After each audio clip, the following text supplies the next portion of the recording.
What's going on, YouTube? Hi. Hey, what's up? Hello. We are recording into light because I do believe it is about to start storming here in a little while. Allow me to check that and make absolutely certain.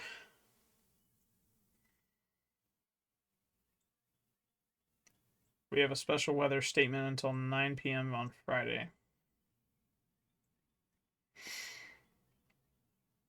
Would that be today? It would be today. Yeah, go away. I'm trying to look at stuff. Nothing's coming near us anytime soon. We'll be dealing with that later. Completely forgot I had that pulled up. So I've had the time to hunt down everything in regards to why we lost the trade. I know what I did specifically. And I know where to go from here. Plain and simple. So let's start at square one, right? I took the pleasure of, after taking this trade, attempting to get sleep. I woke up early. After I woke up, my first thought was, okay, let's go to YouTube. Actually, let me get this right the first time. My first couple of thoughts were, dang, I didn't want to wake up early. But at the same time, I understood why. It wasn't because we lost the trade either. It was more along the lines of, I need something to change. Something has to change, and it has to be sooner rather than later. Because if I keep doing what I'm doing at the rate I am, in the end result is going to be the same from when I had a job, working 12 hours a day, coming home absolutely tired, and the only content I have to put out is chopped up bits of stream that no one's going to watch, because instead of watching, or better yet, considering to click on the video, I haven't even mastered the basics of ESO, which is essentially a form of governing the thumbnail, the clickbait, if you will. And of course, moderating stream, specifically those on the stream. And I've been cracking down on all of my friends unjustly to censor themselves in a way that YouTube and Twitch like. I don't like doing that to them. I really don't like having to tell my own friends, hey, I kind of wish you guys wouldn't say this kind of thing, because YouTube doesn't like it. I don't care for it. But if I want to make a career out of this, I gotta have something change. I want to have friends play games with me, and I'd like to be able to have you guys hear the same conversations I do, and not be entirely one-sided. However, at the same time, I feel as though I have my hands tied.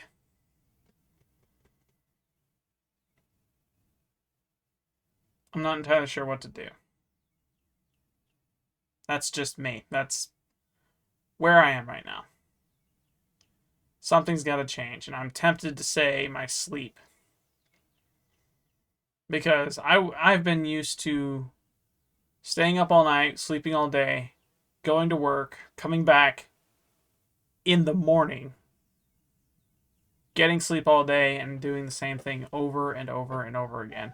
I hated every waking moment of that job. Hated every single time I had to wake up and go. I hated it.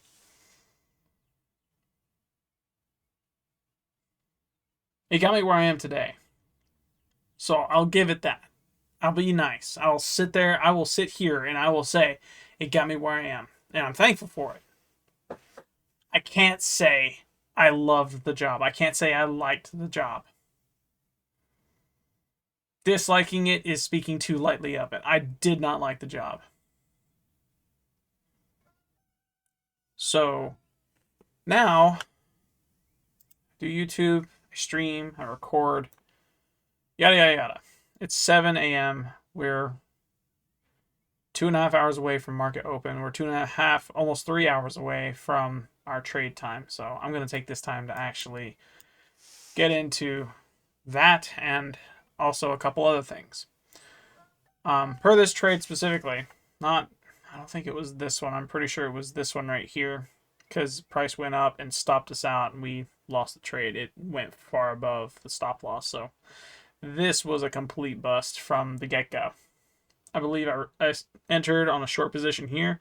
We in fact got stopped out right there. Just completely destroyed. So no biggie, no harm, no foul. I understand my mistake in this. And this was after going to YouTube, after we took the trade, after we left the video yesterday. I went to YouTube and I went to TJR's trade recaps. I went through some of how he did with scalp trading, even though he doesn't do it. I realized that was the kind of trade I was trying to engage in, was what's called scalp trading. And I've never thought I'd have the opportunity to say, I am now a part of the scalp trading people. And the term is still loosely familiar to me. Like, I'm not going to lie, don't know the very definition of it. I just know he has called it scalp trading, and that's what I'm going to stick with.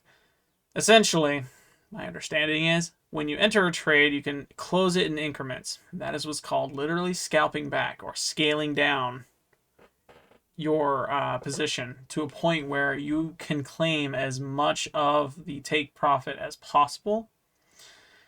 And as a result of doing that, the downside I recognize as a flaw with that method is you've essentially moved your stop loss to break even. So let's say you take profit 1 and you move your stop loss to break even, thinking your price is going, your just is going to go lower.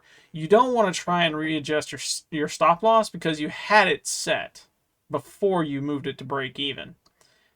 When price decides to take profit, and then just like what we did here, we saw it hit take profit 1, but wait, it reversed and we thought, okay, this is just a mini retrace. Nope. It hit and retested this, and as a result, it went higher. The sheer dumb idea on 3 accounts when talking about this trade. The first one is we did not identify the order blocks in which they occurred after trading. Yes. After 950 here, we had our key level hit, but in what direction? It was hit going in the up direction, which should have screamed to us, go long. We didn't do that. We followed with the bias, downtrend.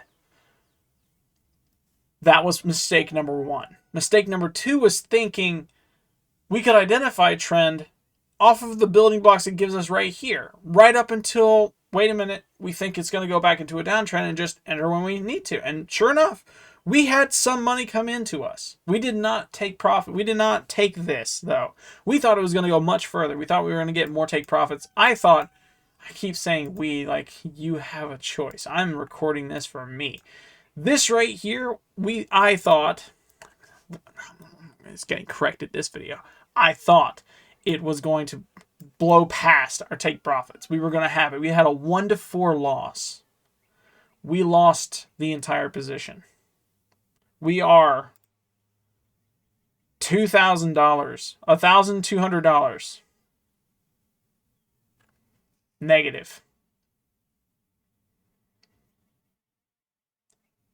That was mistake number 2. The first one was marrying my bias, knowing on Newsday that this trade it was destined, it was already predetermined that this trade wasn't going to go well, per news. And we took it anyway. We did this 3 days in a row. Tuesday, Wednesday, and Thursday. We took trades on Newsdays. We lost Monday, won Tuesday, Wednesday, Thursday, and lost big Friday. Friday was what broke the camel's back. We lost $2,000. I wasn't mad about it when we lost it because it was the mental game, but I understand the severity of losing $2,000. I know that is most people. That was my paycheck at one point. That was 12 hours worth of work every day for 4 years that I hated. And I just lost it on one button click.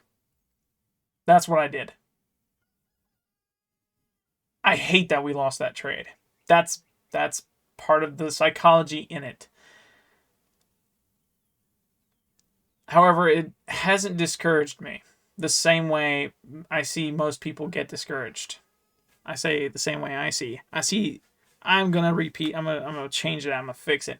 The same way the 97 to 99% of people fail at day trading. It has not discouraged me from continuing to day trade, from continuing to learn how to.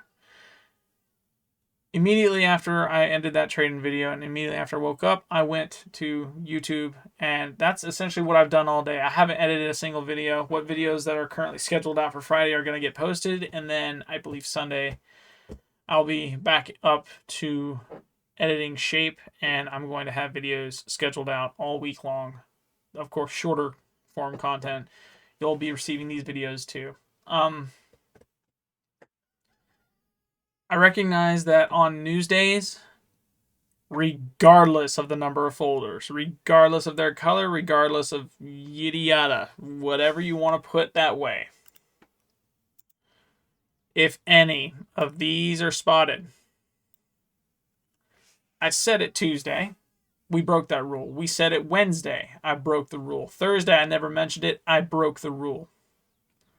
Friday, I didn't even acknowledge it. I broke that rule 4 times, and I lost big. I lost all the money we had worked the previous 3 days to recover. So, what exactly am I going to do now? I'm going to look for a trade today. And before I even look, I'm going to go in to news and see what the news is. I want to see what news has to offer. And if any of those are present, I'm going to end the video. However, before I do look at that, I want to make sure we are on the same page on a few things. And I'm pretty sure I've already expressed one of those with the colossal amount of mistakes and the rebound from it being go to YouTube, because clearly I made a mistake somewhere, and I am one to gloss over the mistake as though it's a simple misunderstanding. $2,000 worth of a misunderstanding is too much of a misunderstanding for me to handle. So I acknowledge it being my fault, and from this experience, I will be looking forward to taking more trades in a profitable manner away from all 4 of those folders. Secondly, we're no longer going to be doing the scalping method that I was trying to get myself into. Though it sounds smart, the drawback is we don't take an honest, genuine trade. The idea can be wrong and it can be reversed. However, if the end result is I miss out on a take profit because of a rebound, there's a video on TGR Trades video specifically saying search and destroy, right? And you can see it where typical traders will enter a market. Market will take their first take profit. Traders will move their stop loss down. Market will go higher, stop them out, and continue after. That is the fine-tuned sole reason why I am not going to be doing that scalp trading anymore. I will not be attempting to learn how to take profit at every key level while also moving my stop loss. That is no longer a thing. I'm not going to try it. I don't even want to see it anymore. I'm done with that looking method. I'm done. Did I say firstly on that? Was that thirdly? I can't remember the order anymore. I'm marking off things left, right, and center that I'd like to completely just do away with. Whatever number it might be, next up is going to be the MACD. My reliance on this has grown to a point where it's become invalidated, right? I'm taking trades based off a strategy I learned straight from TJR trades, and I recognize that it won't always work, that I'm going to need another strategy. The MACD is not a strategy. The MACD is an indicator that shows us where price is at the best opportunity to buy or sell. It shows the volume at which the price has moved from and to, right? But it is not a strategy to use. It is not the indicator, hey, buy here, sell there. It is the indicator, this could have been a good entry. That could have been a good entry. Our job's not defined by the MACD. Our job is defined by wanting to make money. And in order to do that, I keep saying my job is to make money based off a strategy that's not always going to work. And I'll need to figure out a new strategy in the event the current one decides to fail on all accounts. I can't work with a strategy if I'm going to be failing at recognizing it as the sole strategy before any of the other crap on this chart. That's just how that is. Next up, I think sleep for me is going to change. That one has been a fight for me all day long. In the middle of watching videos, in the middle of learning different things left, right, and center, and actually wanting to do new things today, I have been at war with myself over the honest fact that I really despise staying up all night. Granted, I don't mind staying up till 12 a.m.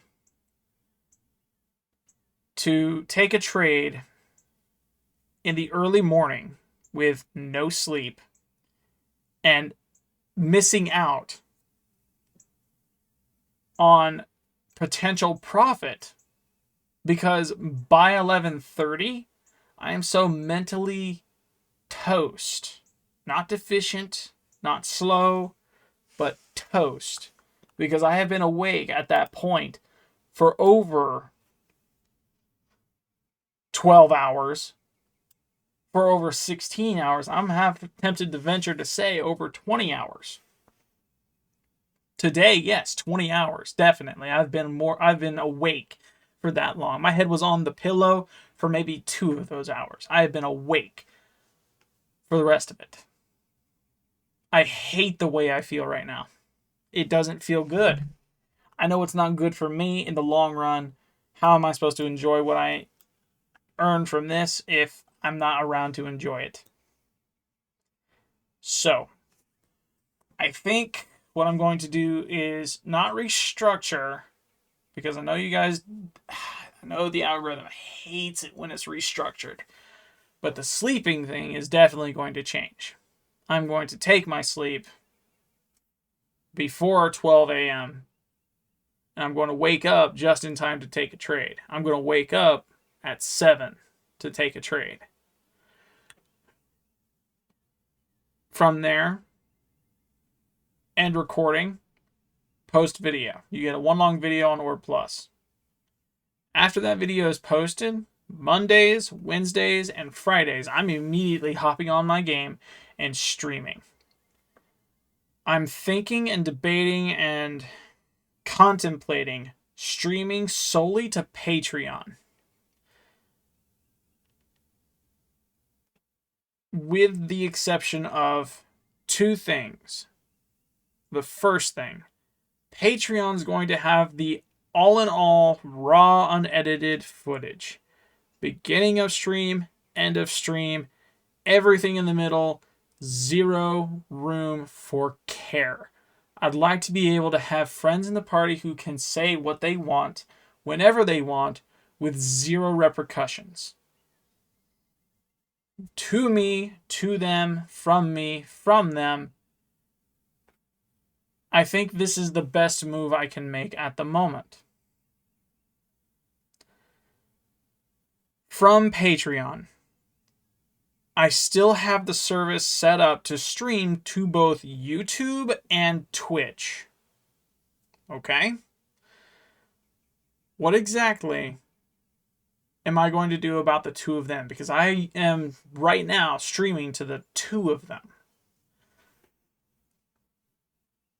My thought process is from Patreon, because I can stream straight from my PC to Patreon, right? And use the same method I currently am using. Instead of posting a video to Orb's Vault directly from the stream, right? Because I record two different files, an MP4 and an MKV. So what I'm thinking is, I'll take the MP4 and have it permanently available on Orb's Vault.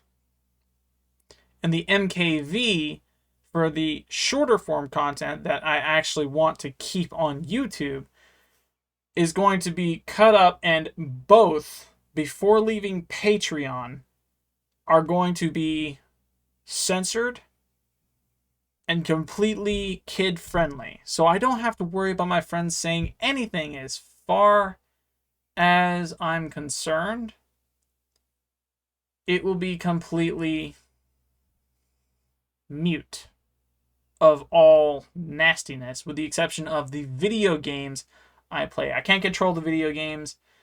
They are the way they are.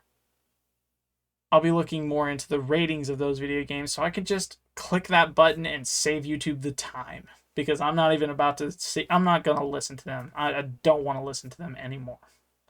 I don't want to stream again knowing my friend could say the F slur 17 times in 5 seconds, and all of a sudden my channel's broke because my friend enjoys his freedom of speech. It's the only workaround I've got at the moment.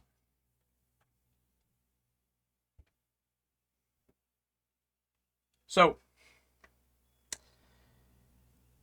let's get back into the day trading aspect of things, right? The day trading aspects, I'm going to do a lot better at identifying these building blocks. Like, I'm actively looking into the same building blocks we've already covered in previous videos, and I am reworking each one. I'm even looking at some of my old videos, just rewatching them, relearning them, getting them under control, getting them understood, getting them well in tune with the general gist, right? We're going to take news into account. We're not going to take stupid trades like this one anymore. We're going to learn from our mistakes and move past them. I think I want to limit myself to trading only on the S&P 500, because I keep using NASDAQ as a way of saying, oh yes, this chart is telling this one's future, and this chart's telling that one. I need to stop that. The S&T divergences, yes, are a helpful tool, but they are not indicators as to what price is going to do. They are confluences that, yes, might say price is going to continue in one direction, but if news isn't aligned with the market, as in we get a folder we don't want and are not going to trade, guess what's going to happen? Price is not going to go our way, and as a result, we're going to lose big, just like we did yesterday. So, with that being said, right now it is 7:25. We are a little bit away. We are a little bit away. Do I have anything else I want to say at the moment? I want to make new content. Like and subscribe, because it goes a long way. It tells YouTube, hey, this guy might be good, and you might actually want to consider sending this video to others, because he's really good. He deserves the point. He deserves it. Give me a like. Drop that like button. There, if you like the video, there's a button down there. Just click it. There's a subscribe button to the left or right of my name and logo, or plus. Hit the subscribe button, because that's when you know I'll be posting. It'll let you know when I post from that subscribe button. If you were subscribed in the past and you think you may have subscribed, but right now you're not, and you wind up seeing this video, chances are YouTube did it. They unsubscribed you. Not entirely sure why.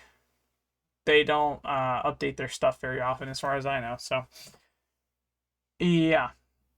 Hit that subscribe button again, just to be sure you're attached and watching and part of the life. Anyway, let's go in as though we're going to trade, because not that. We have to do this, right? Remove all that. Good. Let's go up to the day on the NASDAQ. Boom, yay. This one. Remove 14 drawings. We're going to close you. We're going to remove you because I don't need either of you. Boom. Let's go up to the day. Boom. This is the daily. Hello. We're going to do this right here. You can see all the trades we've taken, trades we've lost, yada, yada, yada. We're going to do the same thing right here. General daily bias. What is this telling me? What are we doing? What's happening? Hiya. On both charts. Right now, I'm looking at a liquidity sweep. Looking at double liquidity. Well, not double. I think we had this would have been our liquidity sweep to the downside, which means price would have had to move above a recent high. This right here was our recent high, actually.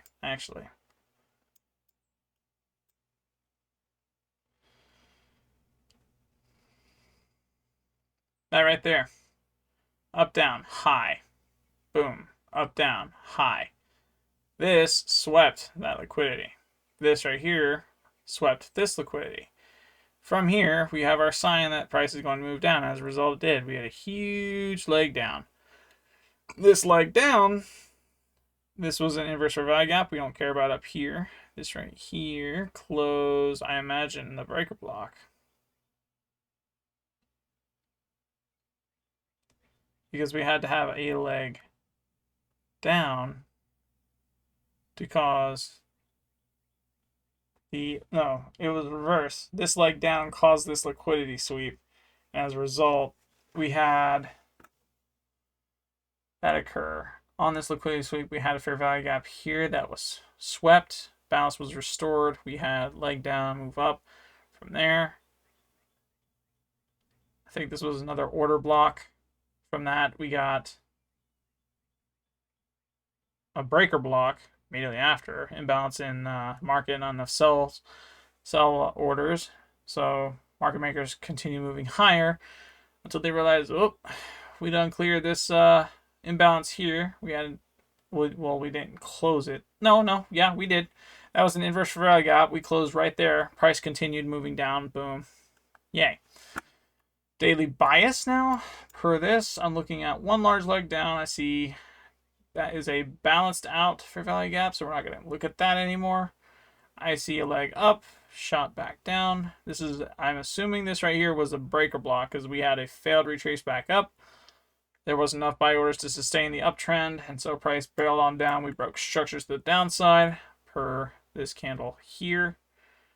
Actually, was it this candle?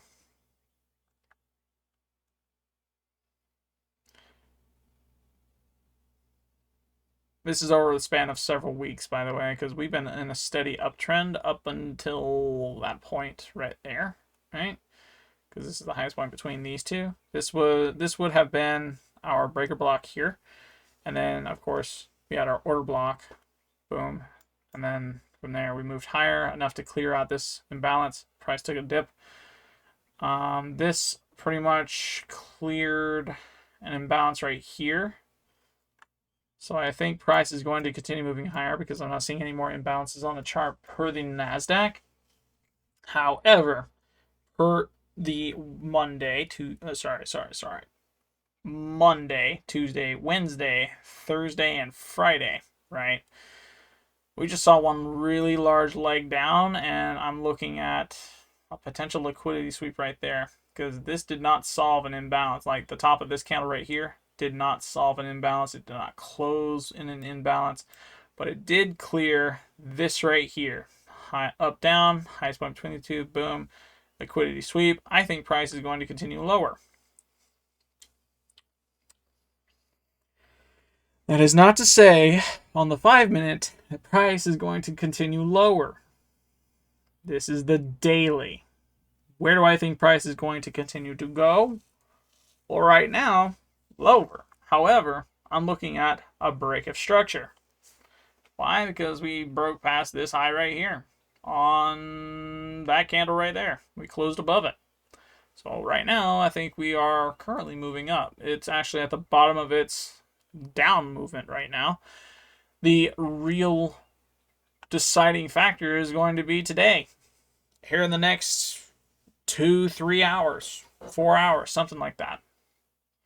We're going to see price either move really high up and create a new high, because guess what? This is a higher low.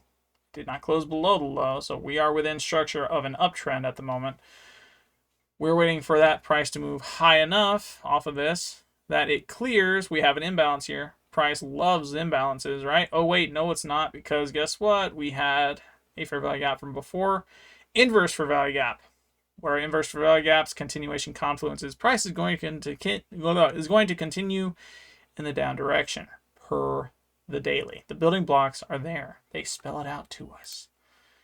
ESO, or ES1, ESO. I keep saying ESO. ESO to me has like 7 different meanings in the context of 100 different things. S&P 500.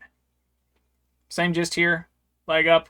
We have fair value gap off the get-go, right? We have a small imbalance here. Doesn't matter why, because we get closed. Boom, inverse fair value gap. As a result, we see price continuing to move lower. We have a small leg up here, but I think that is not an S&T divergence. No, sir, that is not an S&T divergence. And you can see us. We can see trade from Friday, we didn't take a trade Monday. We traded Tuesday, we traded Wednesday. And our dumb butt thought it'd be smart to trade Thursday as well. This was the mistake trade. We should have seen this right here coming. We should have seen it continue to move down. That was bad judgment on my part.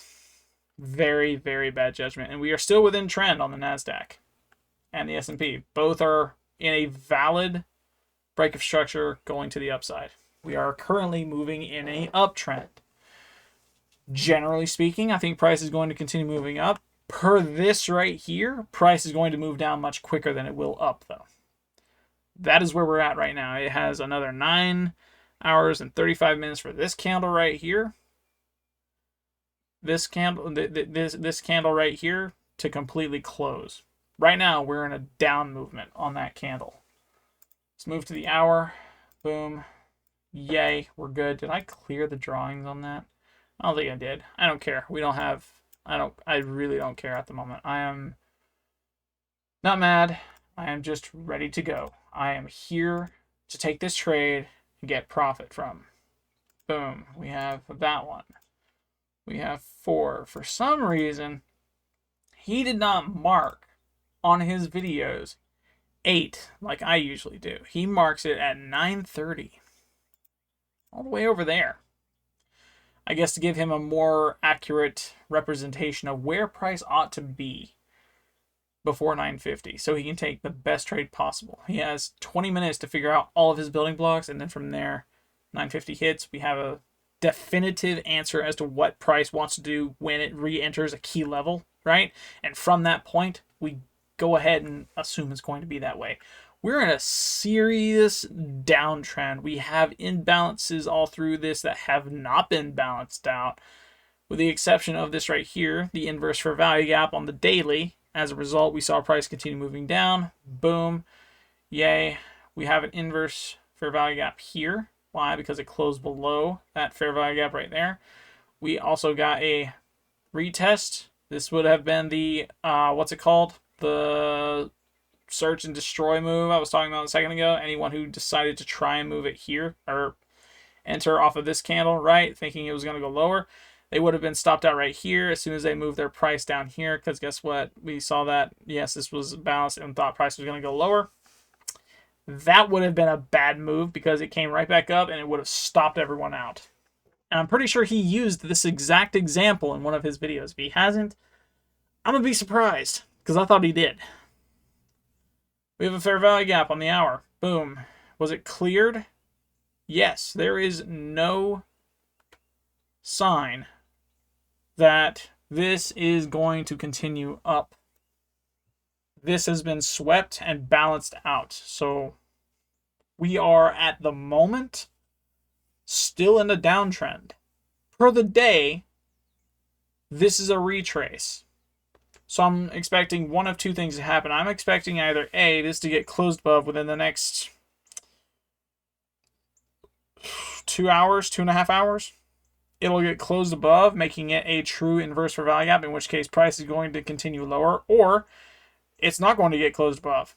At which point I'm going to go ahead and say, is the confirmation we need that price today per our time is going to move much higher. We'll see that come 950 if it enters the bottom, or better yet, because the price range is so low, it'll probably dip a little more, come back up and hit our lower key point of the two, continue moving higher like it did yesterday. Just so we're on the same page, we're taking this trade on the S&P 500. Plain and simple. We're going to take it on the S&P 500.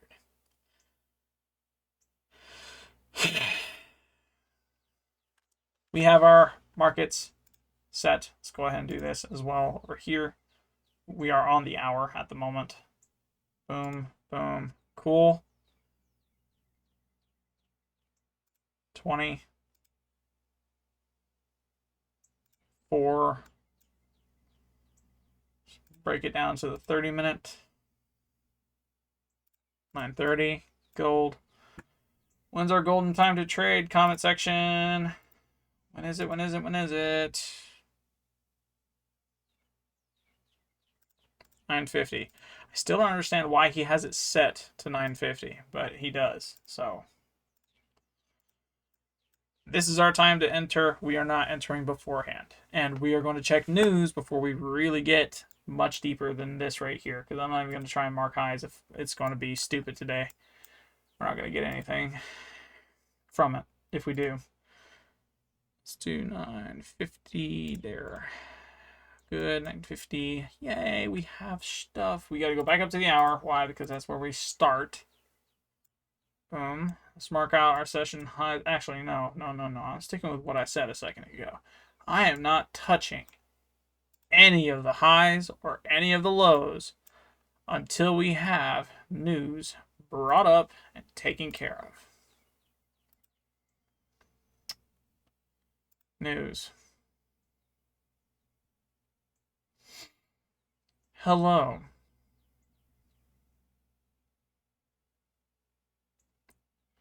A lot of news. I'm going to go ahead and bring it up so you can see it. Can you see it?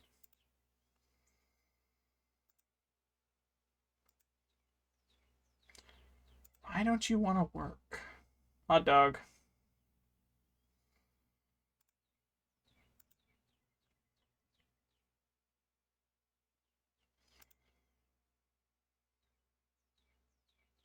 That's what I'm after. How was that disabled? That was dumb. Either way, we have news. What do I see on news? Core PCE, cool. Core PCE, good. FOMC, 12:15 p.m., 3:45 p.m. Every single time we have taken a trade, with the exception of Thursday, we have had 2 FOMC folders in the past week, right? And it's worked out for us.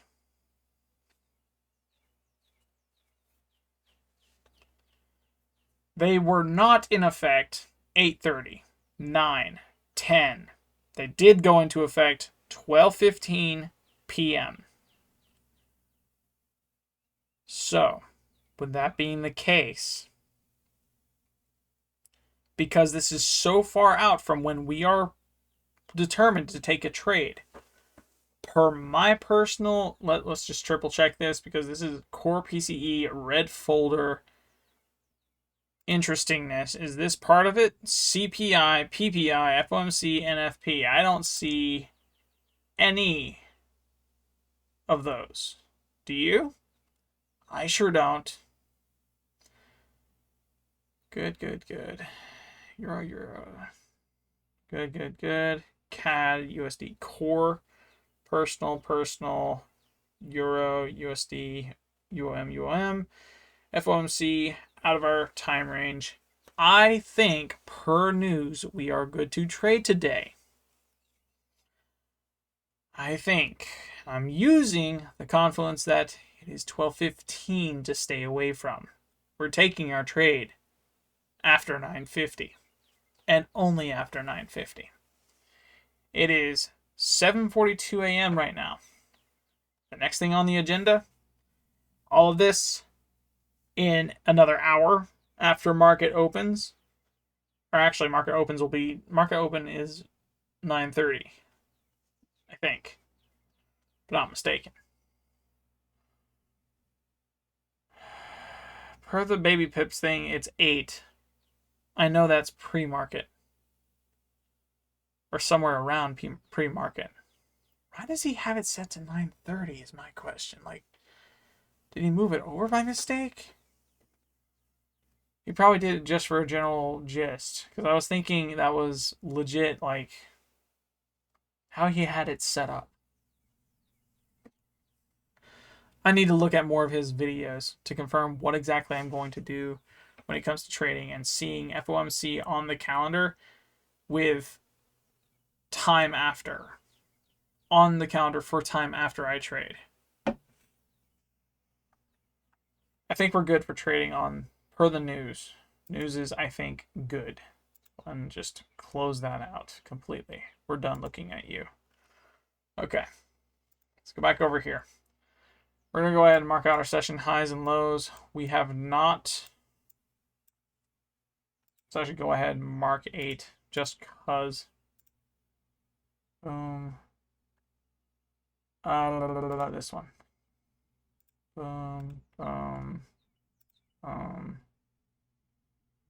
Boom. We have 8 marked on both. Yay. Let's go ahead and go to the ESL. This one. Highs and lows. How do you identify high, up, down? Highest point between the two. Boom. Actually, nope. I'm going to stick with it. Mr. Krabs. Let's go to 30 minutes and make sure that is as accurate as possible.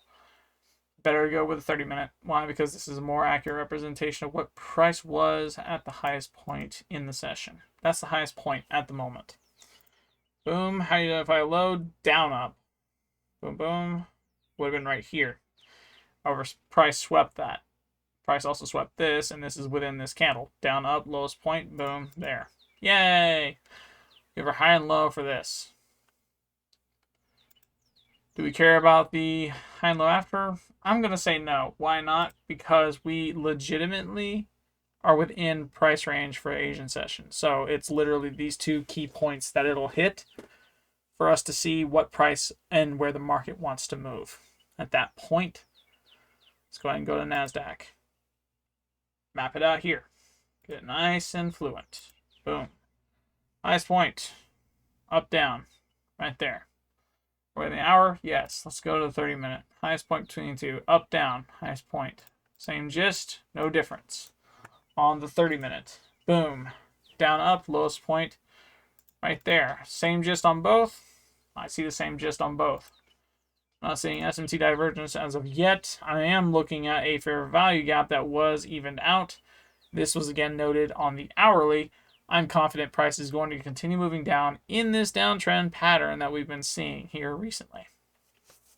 What I think is going to happen, I think it's going to bounce around for a little bit because we have FOMC coming up. And as a result, after 950, we're going to see it hit this. From there, it'll be a continuation down. Market wants to move down. I say it's going to move down. I think it's going to move down. The general bias is down. I'm not marrying the bias. I'm looking at the chart. This has been balanced. completely. It was closed below, making this, it was actually, sorry, reverse. If it were closed above, it would continue higher, right? I want to say it goes higher because it wasn't closed above. It's not an inverse fair value gap. This is still a valid fair value gap. Price just moved up, respected the fair value gap. So what I think is going to happen, I think we're going to see a massive retrace in this. I think we're going to see a hit of this level before we get to 950, before we get to 930. And what I think is going to happen is after we hit this, we're going to go higher. That's what I think. And we'll see that as time goes on. Let's go on and do this. Boom. It's like right with each other in scale.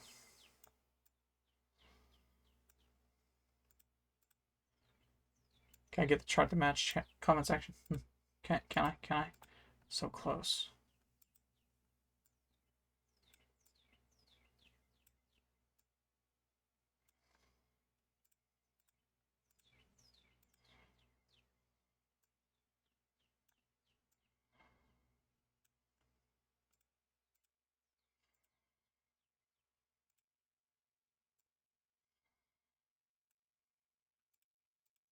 So close. I don't care. Either way, you see the point. I'm looking at essentially this right here, and it looks like we are about to have an inverse fair value gap right here, because we do have a fair value gap right there, right? We had a fair value gap in this that was respected, but we also have a fair value gap in this. This was not closed above, but it was respectful of this right here, and I do believe we are going to have this inverse fair value gap here. I think we can work off of this confluence first. That price is going to continue moving down, but the overall consensus is I don't think we're going to have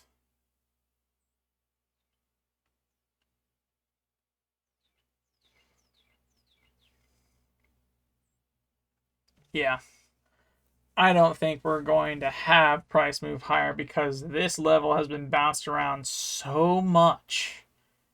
That is cruddy. As far as I'm concerned, as far as I can see and tell, this key area right here has been balanced out because it has been closed into, and there has been a wick resting above where this imbalance is, just above where it is, right?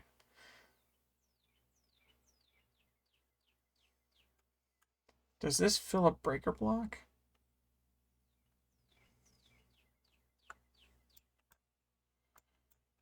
Comment section, I think it fills a breaker block. No, what am I doing?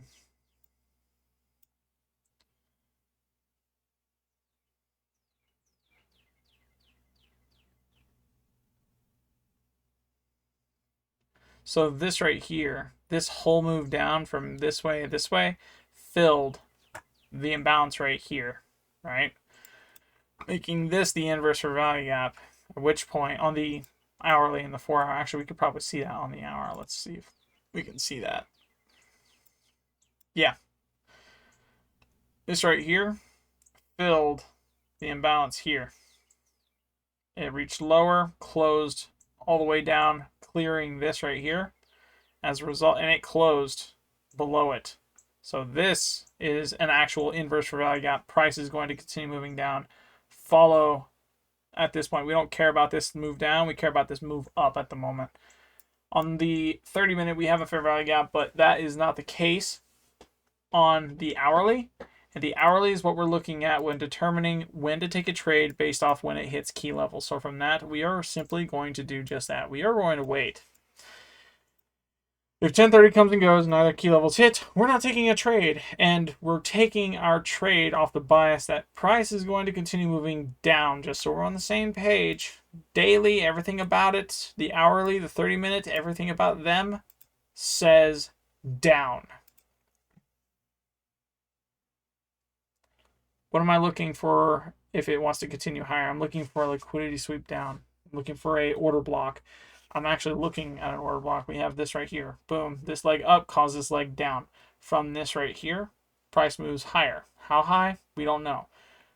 As far as I'm concerned, though, from this right here, considering this is a liquidity sweep, my question is, what's our next building block of choice? It is going to be either a breakup structure, an inverse fair value gap, or an S&T divergence. We have this was a liquidity sweep and an inverse fair value gap on the same candle. Comment section. It was not a break of structure. It was not, because we've been in a downtrend for a minute now. We have been in a downtrend. So from here, we're going down to 5-minute continuation.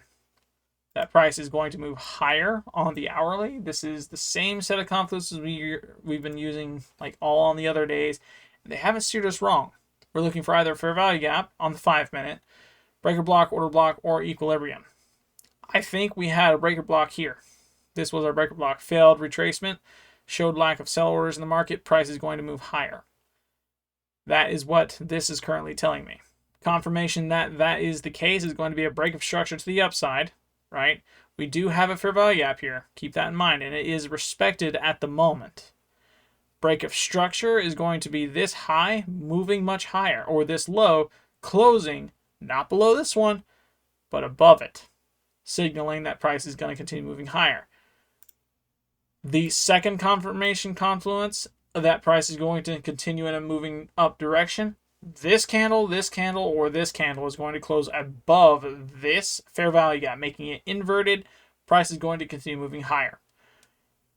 That is legitimately what I'm looking for. On the hourly, before we take a trade, before 9:50, before 9:30, if at all possible.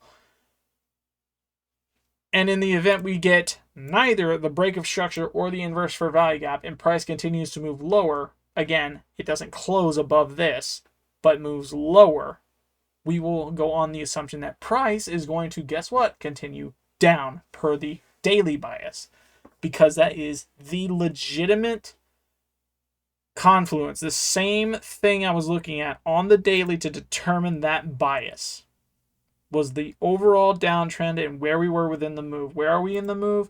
We are currently on a candle down because we just topped off this move. We are moving down per this candle. Where to? Probably to sweep this liquidity. Next week, Monday, Tuesday, Wednesday, I am half tempted, I'm half convinced to say per this low, if we continue moving lower, and it'll probably actually sweep this low specifically right here, shoot, it might sweep all of it because this is, again, a downtrend, right? We are currently in a downtrend. How do downtrends work? Lower high, lower low, lower high, lower low, lower high, lower low, right? We broke structure on this candle here just recently. This break of structure is the only thing saying, hey, price is probably going to continue pushing higher. That's the literal only candle, and that was this past Monday's candle. And this was a news candle. We had news on all 5 now of these days. This whole week was just covered in FOMC folders. The whole week. Monday was the only day where we were smart, and I don't even think, did we take a trade on the NASDAQ? Yeah. I don't think we did we? Did we take a trade on the NASDAQ Monday? We did not take a trade on the NASDAQ Monday. We were dumb enough to take a trade on it Thursday, though.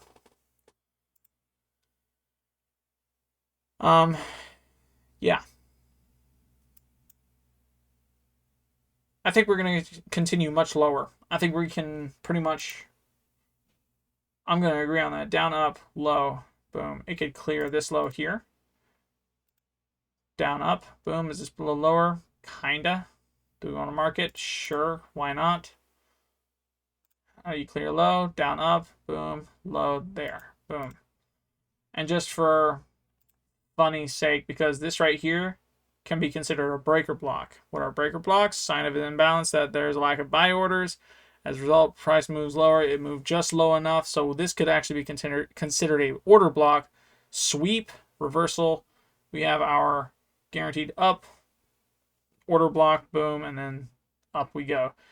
Down, up, it could fill this order block completely. So this is another level of liquidity outside of the past days, because this is the session low, right? I'm now looking for specifically on the lower time frames, different sets of lows we can take for take profits that make sense and are reasonable, kind of like this one, down, up, boom. We have this one here. And again, we're working off the fact that there were news candles in all of this, right? Let's go ahead and grab that one right there. Down, up, right there, boom. We have a low in that right there. We do. Down, up. We're moving off the fact that there were candles as low. I've done forgot what I was trying to say. I'm going to delete this. I think we have our take profit set in the event price does continue to move down. In the event it doesn't, oh well.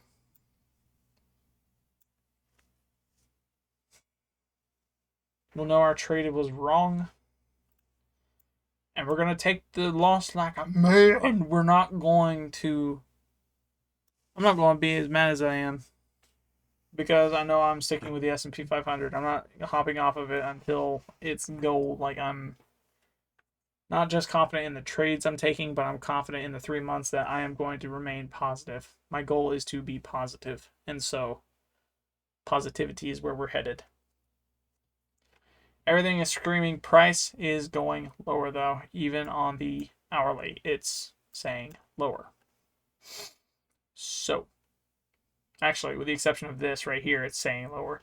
I'm waiting on the, right here, waiting for that to inverse, top this off and move down. And it can wick this, so long as it closes above this wick right here and go lower, that's what we're after. That's what we're looking for the entire time this is occurring. Do I want to mark any highs and lows on this? Not really. Why? Because we'll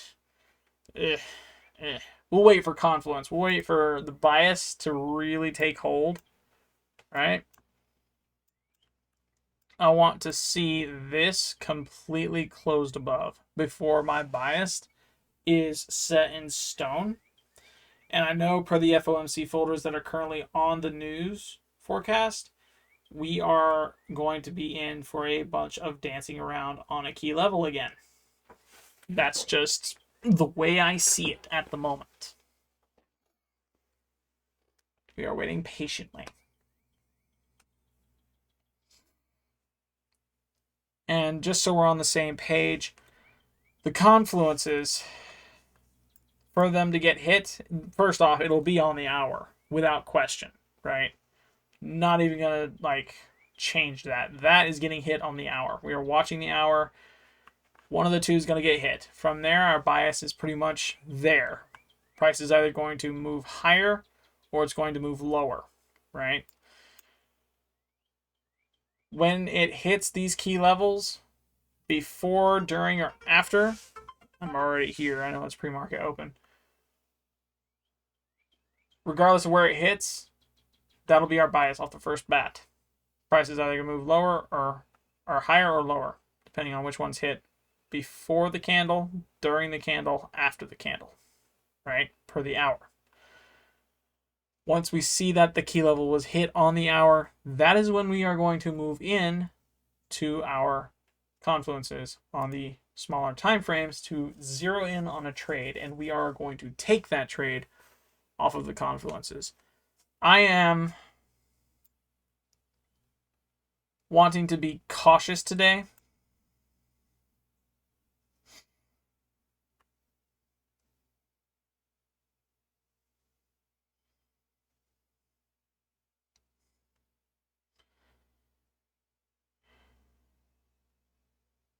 If we are going for a short the way I have set up at the moment, my stop loss is going to be right there.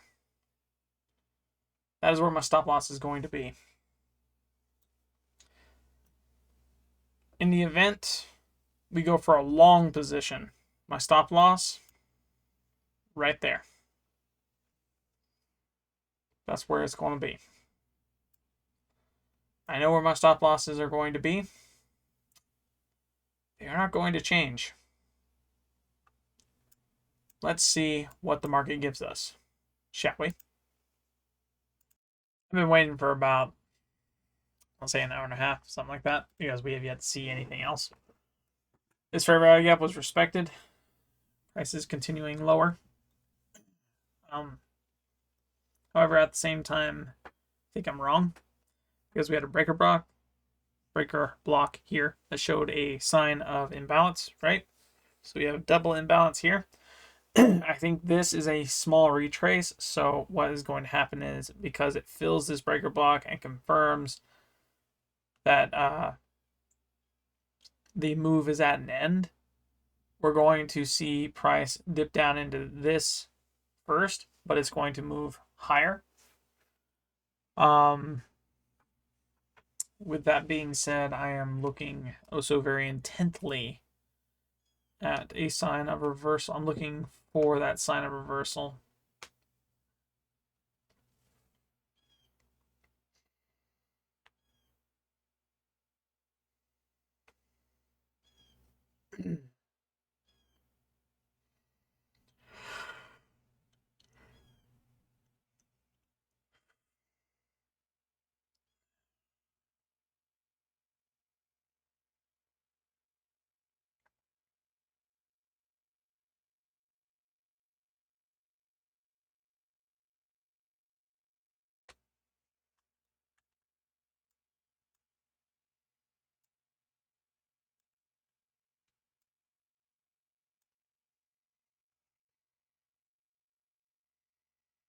Not moving from the hour until we have a key level hit.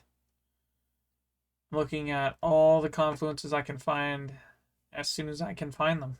I'm looking for right now a reversal over here between this candle and all the way back that signifies this move down, because we would have needed a reversal in order for us to have this leg down, and I believe it starts here. We get our order block and a liquidity sweep at the same time, right, off of this high here.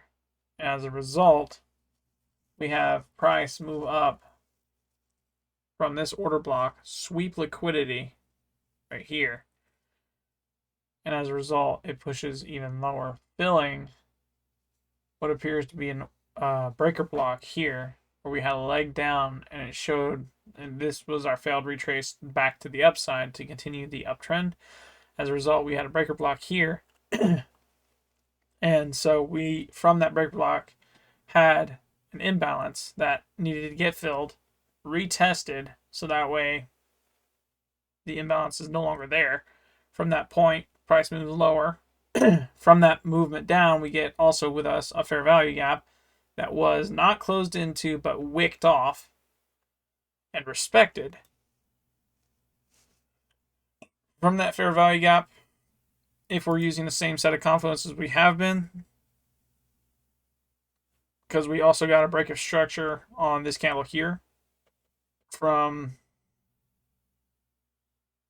essentially that right there, actually, because we had higher low, higher high, higher low, and then barrel back down, break of structure, and it would have actually been on this candle right here. We got a break of structure, fair value gap, and a liquidity sweep from right here.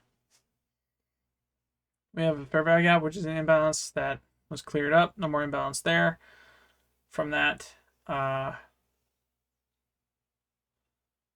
think I'm using all the building blocks as best as I can. I'm looking at this mini move up, and I'm trying to figure out if this right here is a breaker block or not, because we had a leg down. We have a breaker block here, and it would make the most sense that this right here clears this breaker block of all of its stuff, so that way, one, it's settled, and two, it'll confirm that this was in fact the this was in fact a liquidity sweep, and as a result, it will tap this, fill this fair value gap, making it an inverse fair value gap at which point we'll see price barrel back down. That is the general idea, that it will close above this, but not by much. And as a result, we'll see it move even lower. In either case, we're, aside from bias, looking at markets separately from bias. It's because we are in a downtrend at the moment, right? I'm looking for a short position based on just it being on a downtrend. If this candle or the next couple of candles closes below this, I'm going to assume that we are in a downtrend and that price is going to continue moving down per the market and its moves. We have yet to hit a key level on both the NASDAQ and the S&P 500. As you can see here, we don't have a decisive market there. Right here is just one big leg up, and the NASDAQ could be telling the future for the S&P. This could be an order block that's going to cause another liquidity sweep here.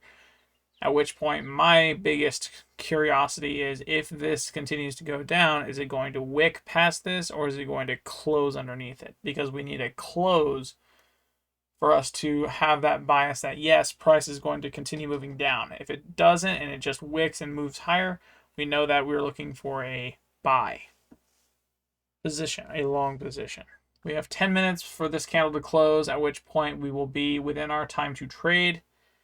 It is currently literally 9 a.m. It is 9 a.m. comment section. This is the 8 o'clock. It closes at 9. This candle starts at 9, doesn't close until 10. So we have a little bit to wait for this to do its gist. Once that's pretty much taken care of and we have a key level confirmed hit, we're going to move on to the rest of the building blocks, and we're going to be taking our trade. I don't know, these look about the same to me, comment section. The only difference between these two, as far as I can see, is this block right here. This one candle. And it's not an S&T divergence. The price action was the same on both.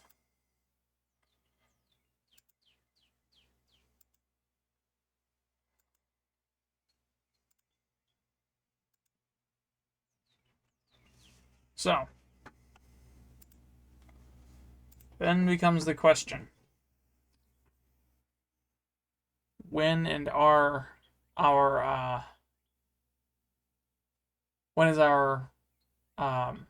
key level going to get hit on the hourly? Because we could do this as well. And on the 30-minute itself, we have not hit our key level. We have not hit our key level. Unfortunate. Wait, is that. Boom, boom, yay. This is the closest it's gotten to the key level.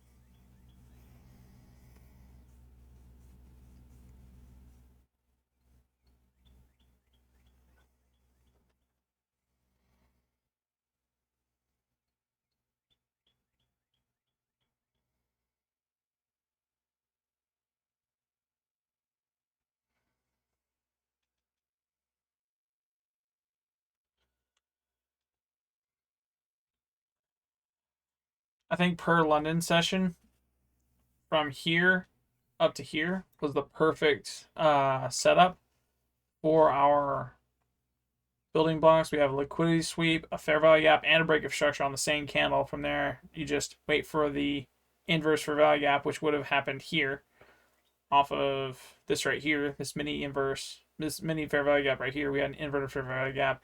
You could have pressed sell here and then let it barrel on down into a short mode. I think this is going to continue lower, but we are not allowed to trade until after this time right here. We're going to stick to that. We'll be right back when our key levels gets hit. Okay, we are on the hour, and we have hit our first key point. From there, we scale on 5 minute, look for break of structure, inverse fair value gap, or S&T divergence.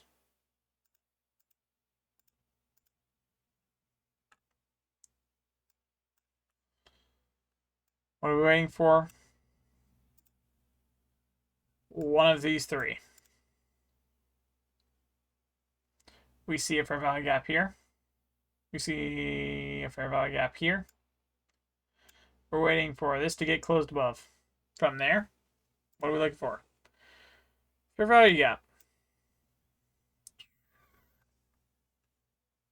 That would line up perfectly with what we just got right there.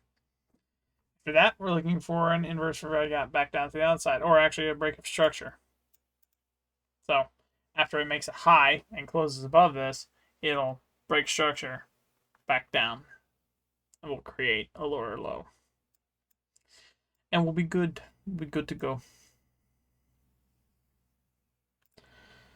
Hasn't happened yet on the NASDAQ, but we're getting there slowly. We're taking this trade on the S&P. 100% on the S&P. I will take my wins marginally.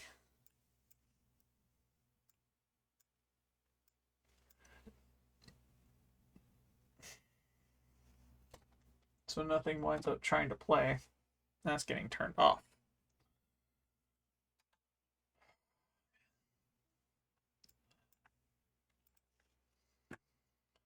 Good, good, good. We're working up to it, comment section. We're getting there, slowly.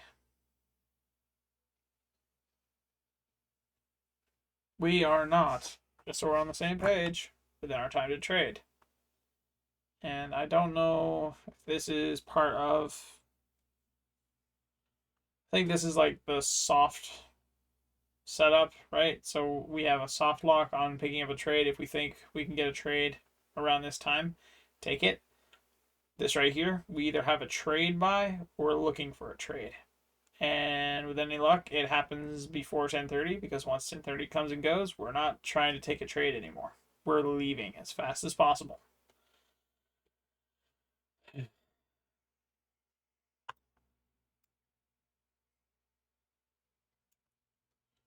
Remember, what are we looking for? Break of structure, inverse fair value gap, or an S&T divergence.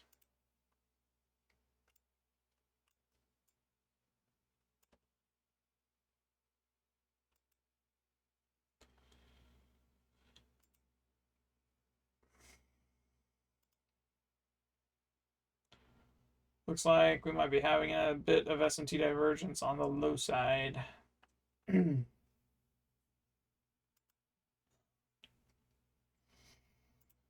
Just a bit.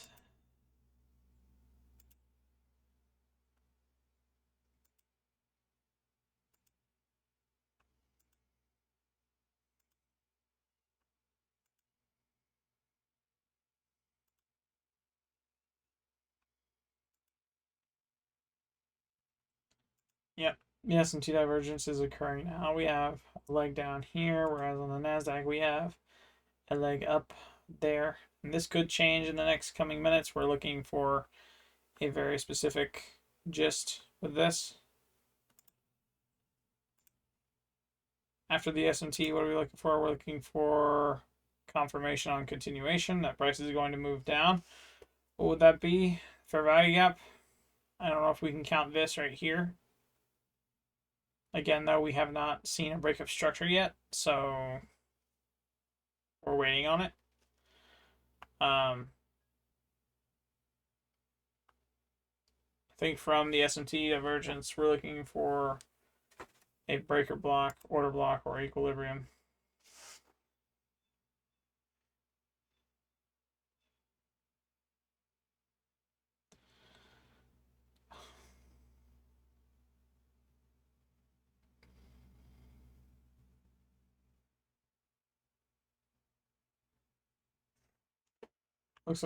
Looks like we do have a definite case of S&T divergence that price is going to move up for the NASDAQ, at least a little bit. Price wants to move higher, I should say, into this fair value gap to clear it up, make it inverse. Once we have that inverse fair value gap, we have our confirmation that the price is going to continue down, the reversal. It's going to continue moving down. On continuation, We have our setup there. We'll just go as we see. No more SMT. Down there, down there. So now we are 100% looking for a break of structure or an inverse for value gap, and it looks like we got our inverse for value gap the way we were wanting. We have 1:35. This will be our inverse for value gap right here. From there, we need to do 5. We're looking for a fair value gap, breaker block, order block, or equilibrium. And I do believe on the hour, if we were to go back up to it, this wicked and it did not close. This has still got 51 minutes to go through. I am convinced that price is going to move higher solely because it is where it is. It just wicked to this, though at the same time, every confluence, like right now, it's cleared this fair value gap here. If we get on the hour while looking for a 5-minute gist, because that is a bona fide inverse for value gap on this candle specifically. We also got a break of structure with it. So if we get a double confirmation that yes, price is going to continue. This says price is going to continue moving down. I'm going to stick to that price. We're looking for a short position, not a long. With this being the case,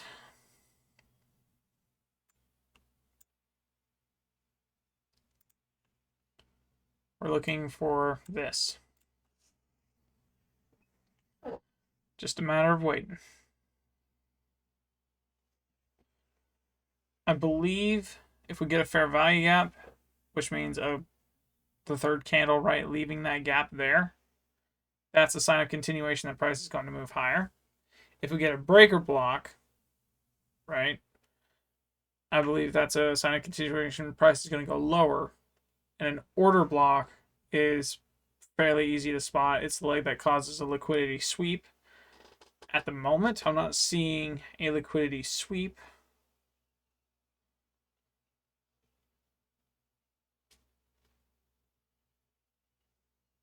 And then, of course, if we can't confidently find any of those three, we can hit equilibrium, wait for it to be at a premium, which right now is what it's looking like it'll try and do. It'll try and go up into a premium, and from there, it'll barrel back down.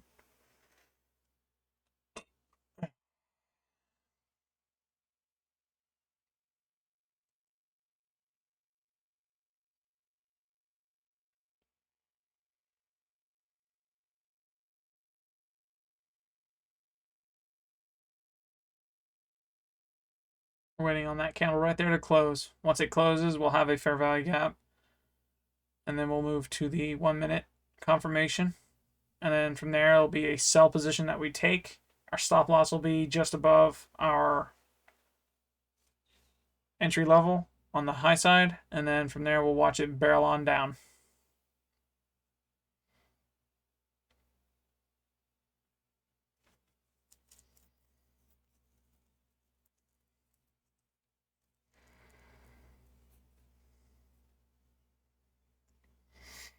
We do have that fair value gap up there as well that we can clear.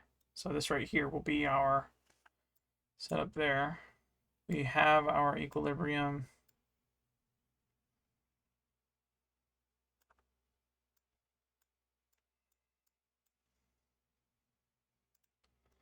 Let's go ahead and bring that to light so we're seeing exactly where we are per our GAN box. We have not hit premium yet, and that is our goal, is to hit premium, sell, and watch it drop. I imagine the price is going to continue high, test this level specifically, right? It's going to wake up, close on a green candle, and then drop lower. We are within 15 minutes of soft lock on time to enter. We're just waiting on the rest of the confluences to line up. We do have a fair value gap, assuming this candle closes to the upside right here. down to here. That fair value gap is a sign of continuation that price is going to continue moving down. Wait for 1 minute confirmation. That confirmation will be on the 1 minute. We'll have a break of structure back to the downside, which will be a lower high, lower low. And then from there, we just watch it plummet. I think we've identified as many confluences as we can. We're just waiting for them to line up. Once that becomes a thing, I'm confident we will take this trade on a short position and we'll be good to go.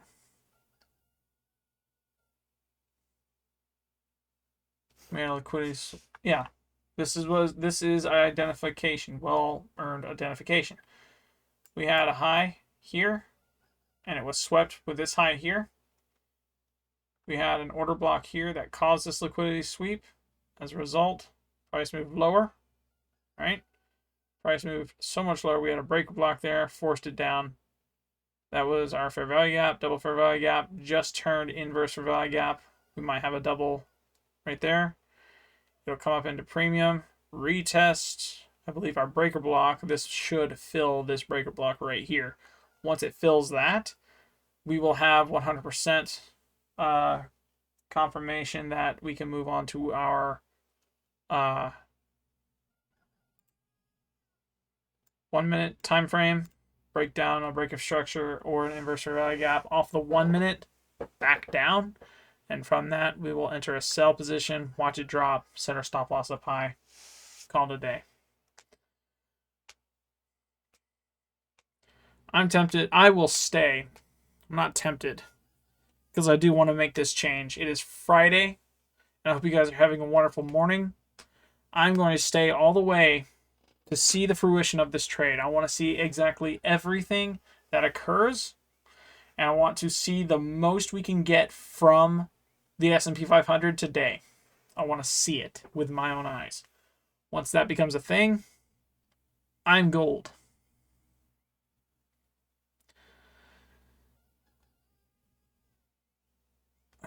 We had the filling of a breaker block here. Do I think price is going to continue higher? I do not. We have two fair value gaps, assuming this price decides to close again. 1, 2. This was the first inverse fair value gap. This right here closed above this, making it another. That is the sign of continuation. Price is moving down. We had the filling of an order block, or a breaker block here, sorry. It also took care of the order block here. Retest this exact same mode of price.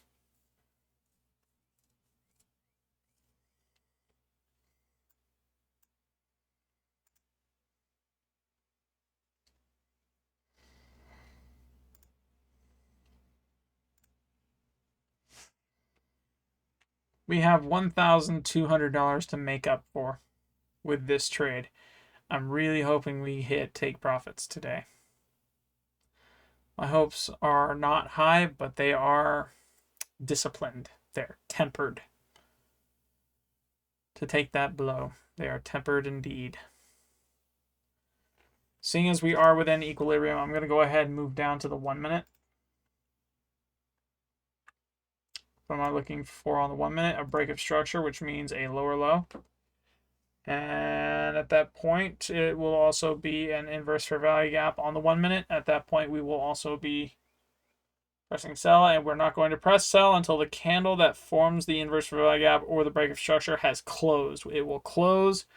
We will enter on the next candle and watch it drop. That is our goal. That is what we'll do. I'll go ahead and move this right here. So we're gold on that.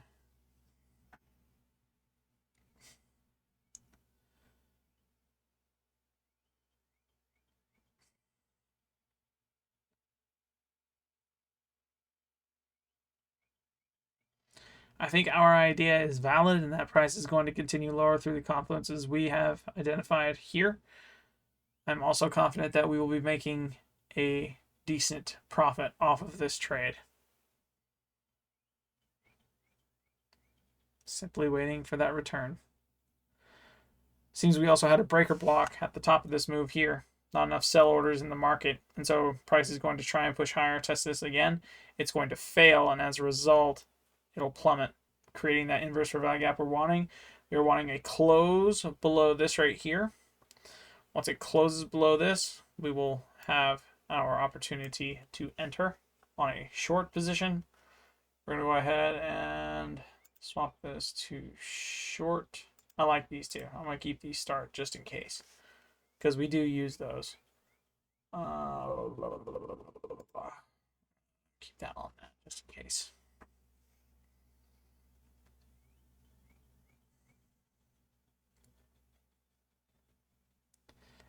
I'm tempted to set up my video structure kind of like TGR Trades is on his video. If I see an FOMC folder and it's within 8 to 10:30, I'm just not going to trade that day.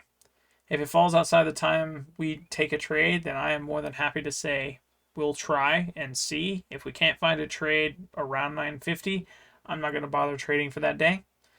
At the same time, I feel as though if for any reason we just have a bad day, regardless of what happens, like we just cannot identify anything worthwhile on the chart and the price is just not moving the way we want it to, I won't make a video.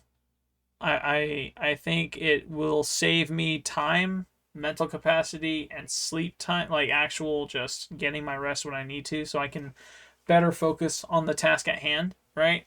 If I simply looked at news first in these videos, so that way we're on the same page, and if news dictates that yes, we are going to have news and it's going to be early in the morning around our time to trade, I'm just going to delete the video. I will stop recording and I will delete it. Won't even bother wasting my time with it. I'm just going to leave it to the side, call it a day, move on.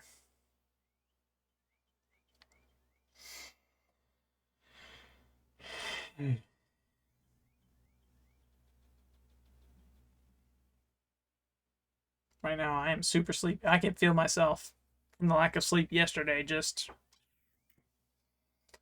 feel like a Windows XP machine just slowly shutting down. Super tired.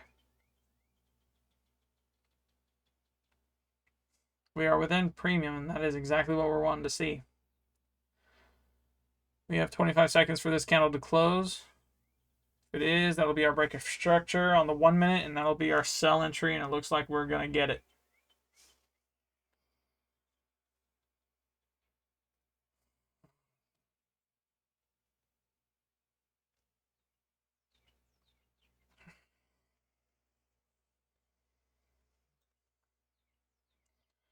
I'd like to see a lower high, but at the same time, if this candle starts out strong red, I'm just going to press sell.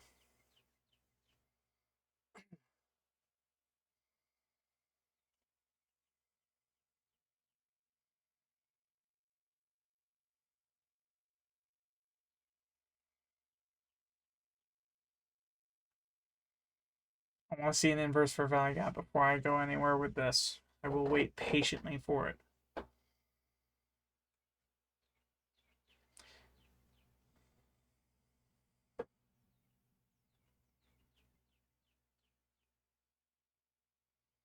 At the same time, if we see this green candle right here close lower than that previous high right there that was just made, I'm also going to press sell, because that is confirmation on our 1 minute that price is going to continue down. All right, we have official break of structure. We're going to press sell now. Yes, sell. Good. I'm going to adjust my stop loss up here. Modify. Let's go ahead and see if that's correct. Yes, we're going to go up to here. In the event price wants to get shifty with us. And then we're going to do this right here. Ooh-wee. Take profit. Wait a flip down here. And that is, let's go ahead and do this actually. That is now a, what looks to me, a 1, 2, 3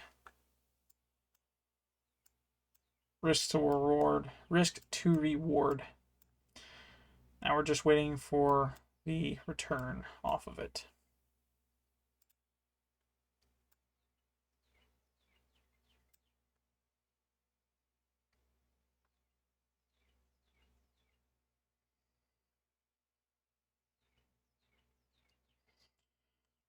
Why I placed it there?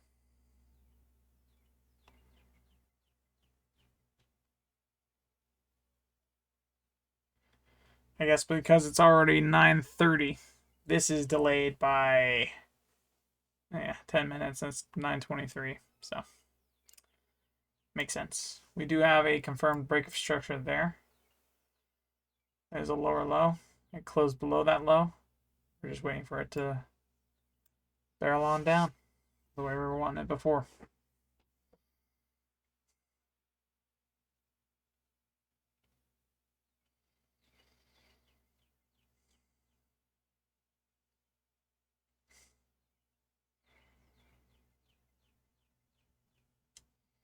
I think our take profit is a little too aggressive. Primary reason why I say that, price action is not looking too fun. Even on the downtrend that we're seeing here, right? Inconsistency with all of it, like the past couple of hours, the hour took its time touching our key level. As a result,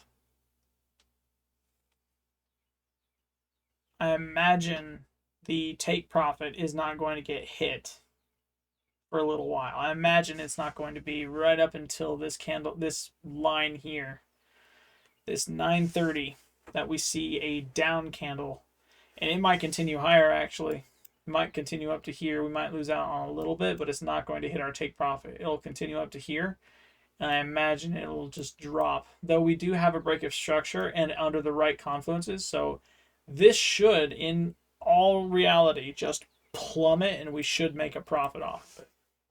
We should, per the trade idea, per the bias we're in.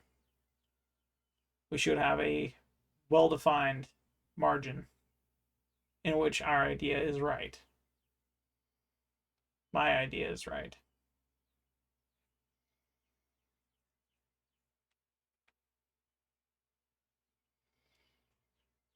I think I've done pretty good.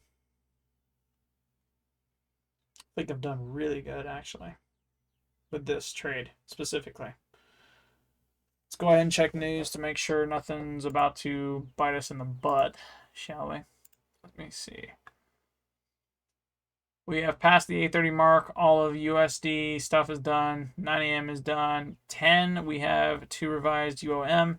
And it's not till 12:15, which will be, fingers crossed, after we'll have exited the market, that we will have 2 FOMC folders go off, and we're not going to touch those. We're just going to let them sit there idly waiting, because I'm not in the mood to deal with them. And I imagine it's going to be one large spike back up. One very large spike back up. So that is where we are with that specifically.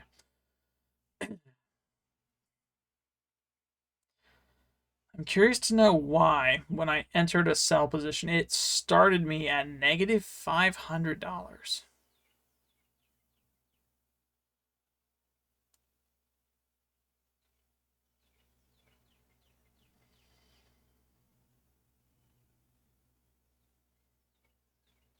Again, it was a retrace off of this right here, but I did not realize it would be 500 that it was doing that with.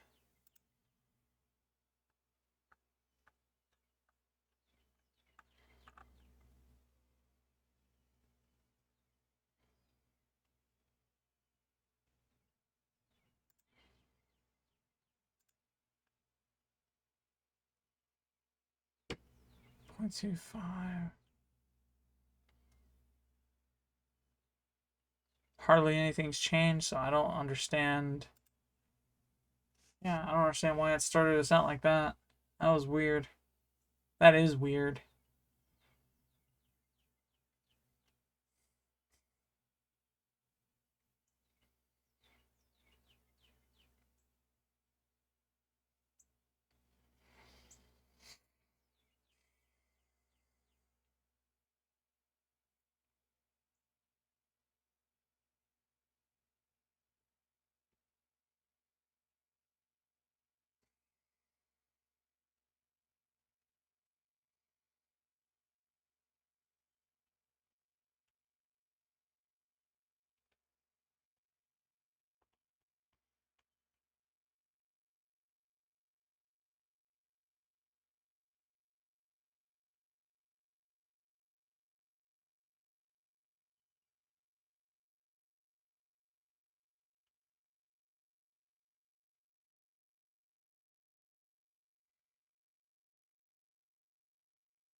Look at that. We just made, well, yeah. So according to essentially TradingView, because we entered at 9:32, this was our actual candle that we ended up trading on. That sucks that we entered in on that. I really hate the fact that it's delayed to the point where it's legit.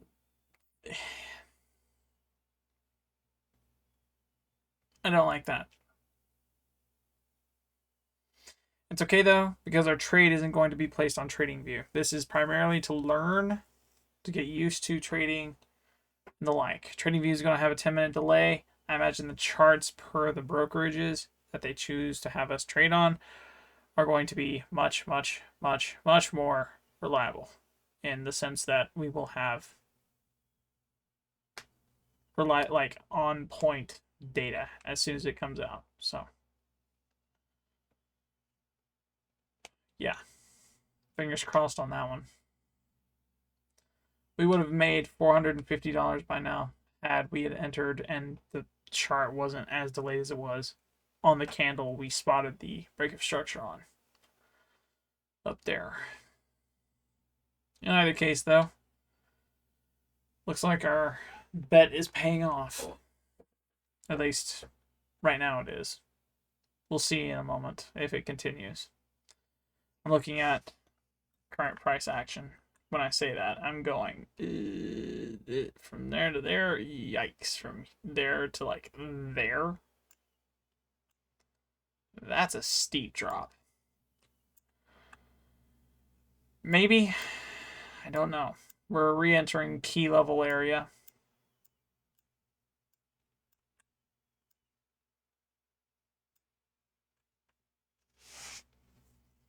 I will not move my stop loss. Not even gonna do it. Nope. I'm gonna go until this boat has nothing left to give. We're gonna watch it go all the way down to where it has to. Fingers crossed. And I believe that said 12:15 that FOMC, the first one, comes out today. The second one is later on at 3. So we're looking to take profit before 11:15 just to give us that hour of margin away. We'll go all the way to 11:15 before we close this trade and call it a day. That is the current goal.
We had the best option.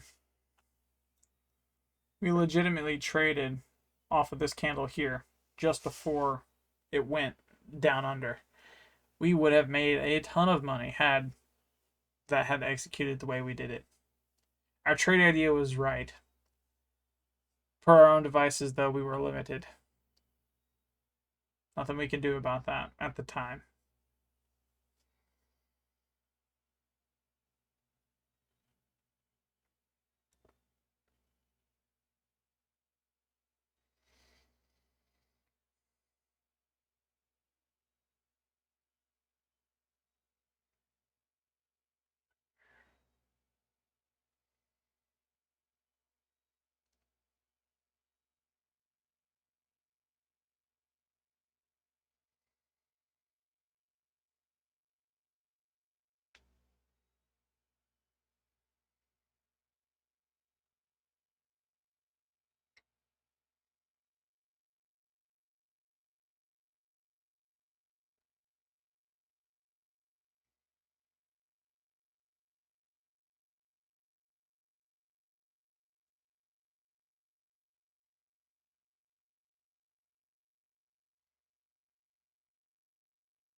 That was our alarm to look for a trade.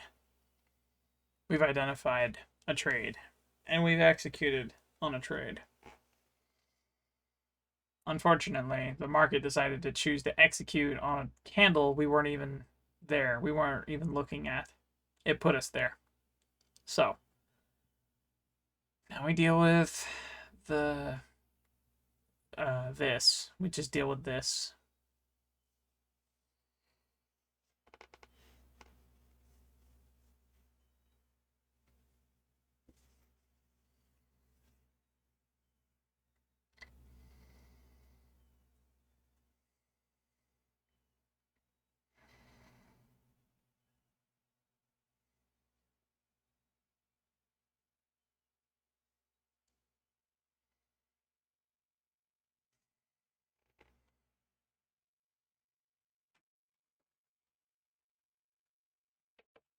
I'm gonna go ahead and throw this on a charger because once this is done, it is 100% getting uploaded, and I'm going to stay up for maybe 5 more hours.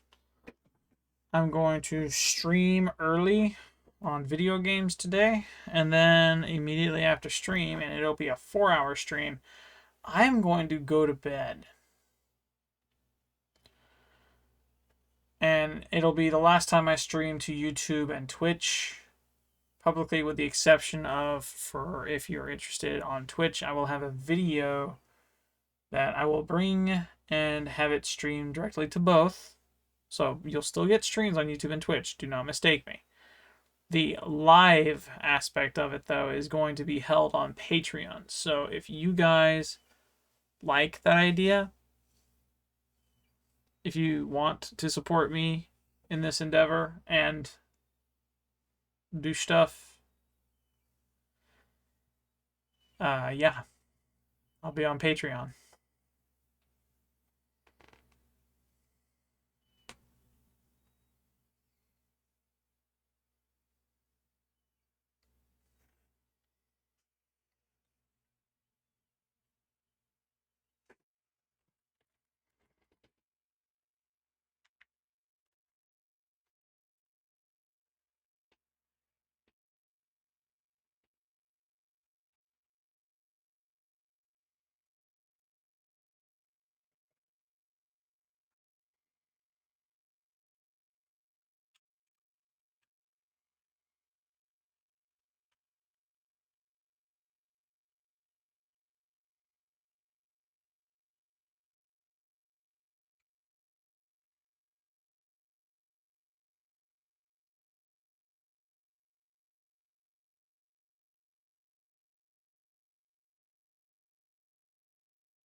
Mm, hmm. Sorry, but I'm gonna play some music on my headset. I hope it don't come through to the video. If it does, I have an editing software. I'll just remove it.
I want to hear this on loop.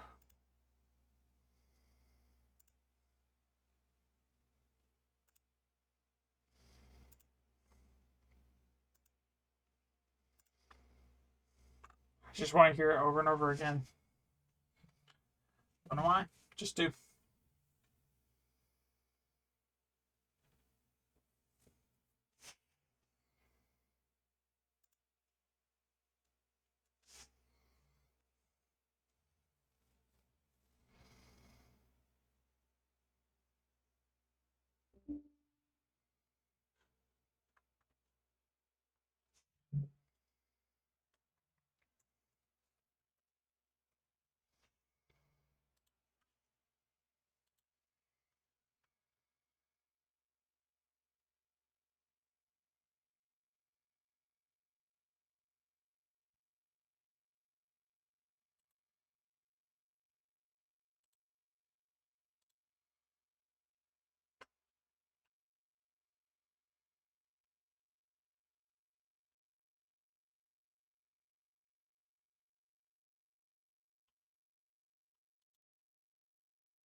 No. Play again.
Oops.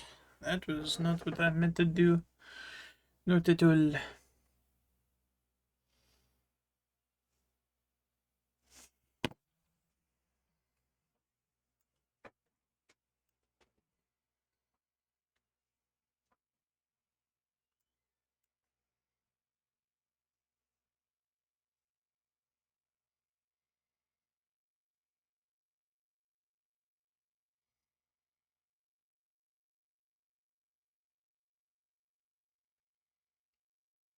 Just confirm that. Who's this one?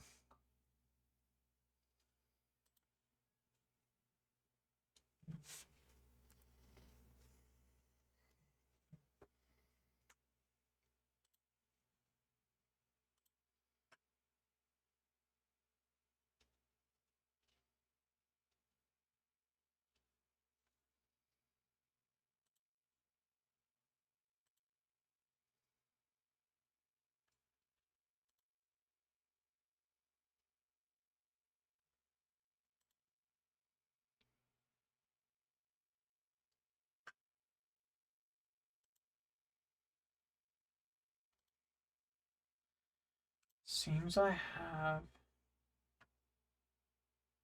I'm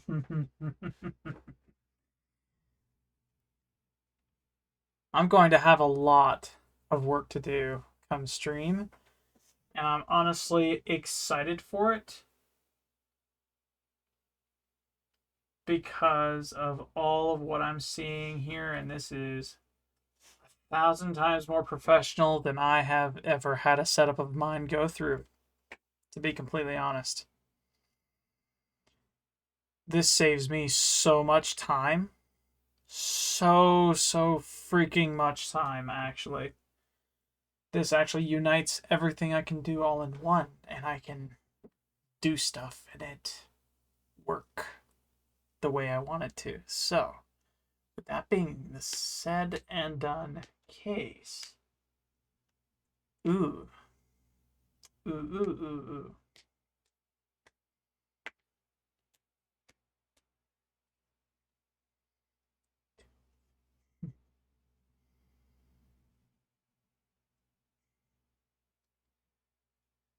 I have work to do, and I am working ever so vigorously. I need that music going because I am on a roll right now. You know what? Let's do this. I'm gonna listen to these three back to back. Just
why? Why? Just play the Dead Blame video. Good gravy. Keep playing the video, please.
Look at that.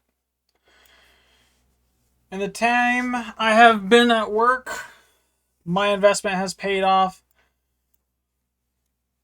Well, hasn't paid off yet. We're still looking at potential take profit number 2 here.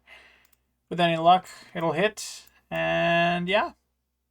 Again, we're looking at 11:15 to be our takeout time. As low as it'll go, within 11:15 is our goal. At the moment, it might just. I think I did very good this round. Why am I hearing ads when I want to hear music? I will listen to that and only that. I'm going to press back arrow like twice, and then I'm just going to re-listen to the same track twice over, because, yeah. So far, that's good. So far, that's good. I see nothing that really messes with me. That's gold. I want to know...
That's the thing until I can get it fixed.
Interesting little gist here.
Simply waiting.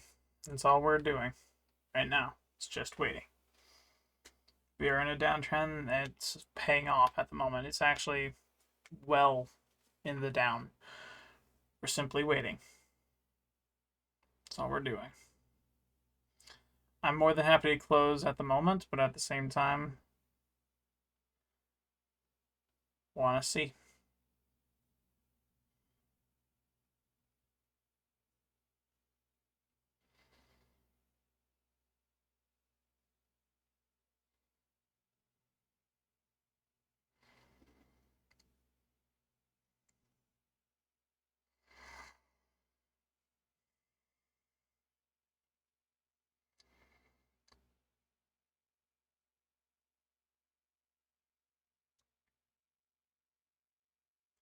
Regardless of what happens on the chart, I am leaving at 11:15 a.m.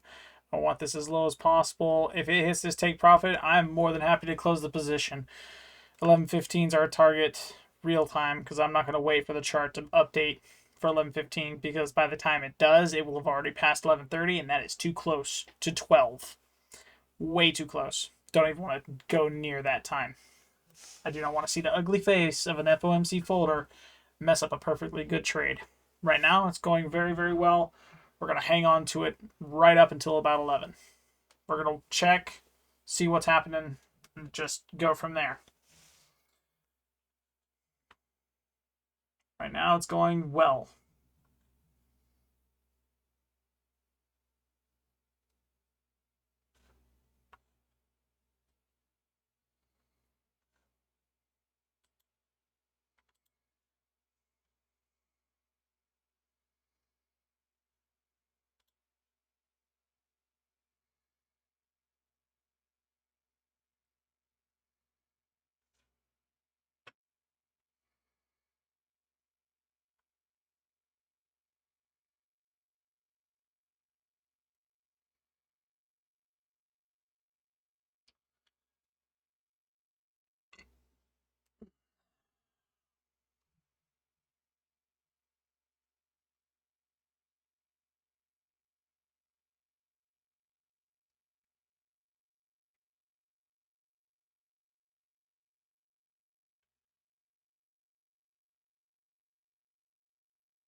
Hmm.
You know that feeling when you get a hold of a soundtrack and it just hits your ear oh so right. You could hear it 17 times in the same day and it never gets old. That's where I'm at right now. Sounds very, very nice to me. Very, very nice.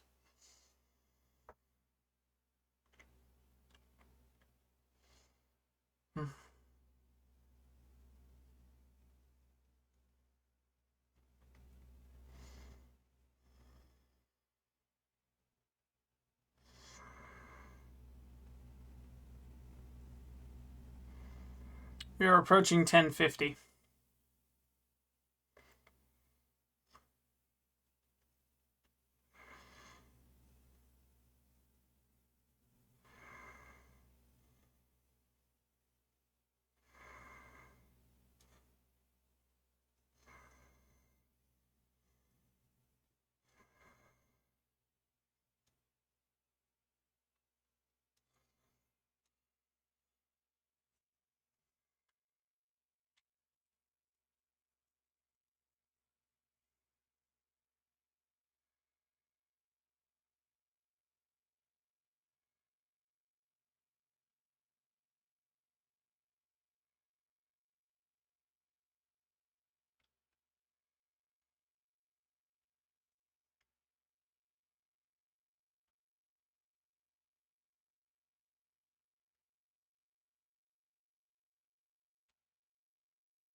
Is approaching 11:15. Right now it's 11 a.m. In 15 minutes, I'm going to close this position.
Sounds like somebody's vacuuming.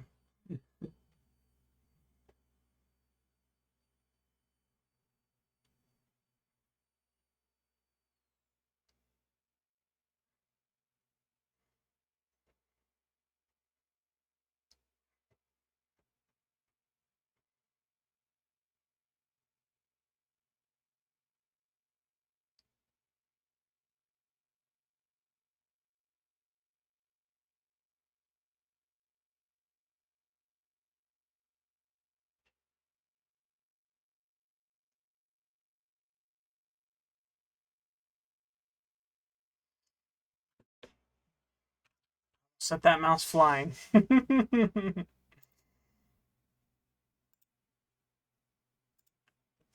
Yo.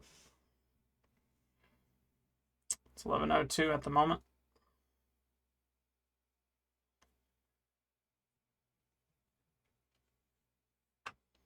If we can crash through this third take profit right here, I have no problem closing the position at 11:10.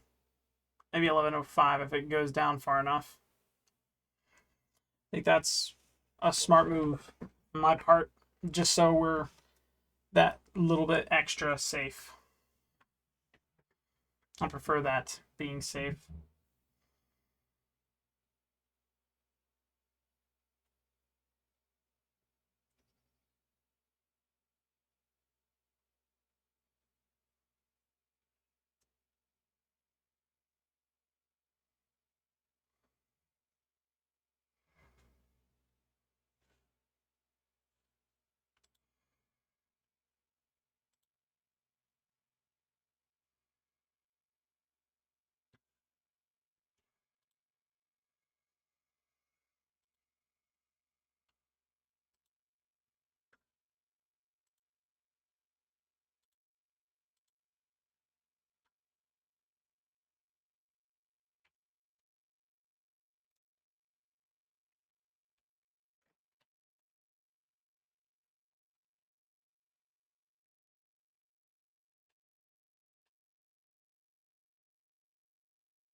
It is now 11:10. Chat, comment section. We got 5 minutes to crash through this. This was a fire way of ending this week. I appreciate you guys for watching these videos. If you like them, be sure to hit a thumbs up. Subscribe can be found right next to my icon down in the bottom left side of the screen, like right down there, I think, if the camera's facing the right way. If not, it'll be like over there on the other side, right? Be sure to subscribe to know when I post next. Like the comment, like the YouTube video, so that way YouTube algorithm can like push me out to other people and more people come and watch and we can just vibe and chill, right? Comment below what you think I could have done better in this trade, because right now this is the most I've ever made off of a single trade by far. And we are coming off of a negative $1,200 deficit. I am happy with this trade. Be sure to check out my other links in the description down below. Each one will lead you to another YouTube channel that is full of, they are all full of plenty of different content for you to enjoy. If you don't like any of those content, you can always come back here, keep the subscription on this channel, and you'll be pretty much satisfied for as long as I continue posting. With that being said, I appreciate you guys again for watching. Share this video with anyone you'd like to share it to. I'm going to give the credit of this trade to TJR Trades because it was only after I viewed his video that I corrected a lot of my own mistakes in the market, and as a result, I actually won big on this trade. This was a major trade for me, and I am ecstatic that it has and is going to go so well. I am thoroughly happy with this trade.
Comment below, can you guess the name of the song I'm singing?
Thank you guys so much for watching this episode of War Plus.